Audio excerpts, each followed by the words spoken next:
Hi everyone, welcome to 10th class students for general grammar. Here today we are going to discuss the voice class 2. ఈ వాయిస్గా change the voice అంటే active voice నుంచి passive వాయిస్లో change చేయడం నేర్చుకున్నాం in the previous వీడియోలో.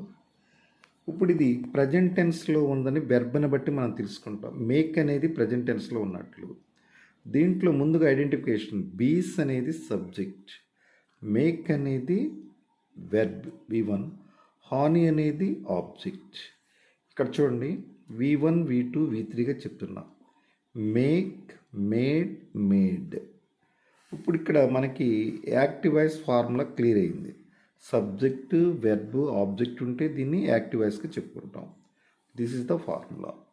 ఇప్పుడు మనం passive వాయిస్లో మార్చడానికి మనం నేర్చుకున్న ఫార్ములా ఏంటి? ఆబ్జెక్ట్ సబ్జెక్ట్ ప్లేస్లోకి వస్తుంది, ప్లస్ హెల్పింగ్ వెర్బ్ వస్తుంది, ప్లస్ V3 ప్లస్ బై అనే ప్రిపోజిషన్ వస్తుంది, ప్లస్ సబ్జెక్ట్ ఇక్కడికి వస్తుంది. అక్కడ subject I, they, he, she ఉంటే మారుతుంది, లేదా ఉన్నట్లుగా రాసుకోవచ్చు. ఇది ప్యాసివ్ వాయిస్ యొక్క ఫార్ములా. ఇప్పుడు దీన్ని ఆబ్జెక్ట్ ఏంటంటే ఇక్కడ హానీ, HONY, హానీ. హానీ అనేది సింగులరా ఫ్లూరలా? హానీ అనేది సింగులర్ కనుక హానీ ఈజ్, మేక్ దేనికి రాస్తాం? Third form made. Made by అనే ప్రిపోజిషన్ వస్తుంది. సబ్జెక్ట్ ఏంటంటే బీసే. బీసే అంటే తేనెటీగలు. Next second sentence, they sell radios here.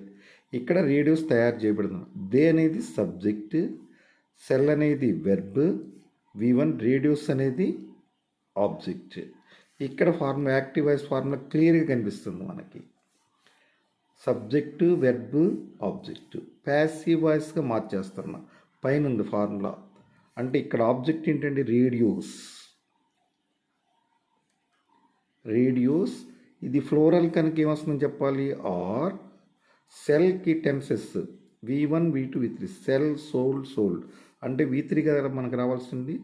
Sold by దేనిగా మారుతుంది? దెమ్గా మారుతుంది.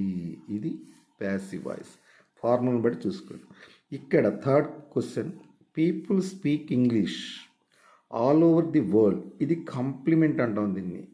ఇక్కడ ఉన్నది పీపుల్ అనేది సబ్జెక్టు, స్పీక్ అనేది వెర్బ్, ఇంగ్లీష్ అనేది ఆబ్జెక్ట్. ఇక ముందుకు ఏమవుతుందంటే ఇంగ్లీష్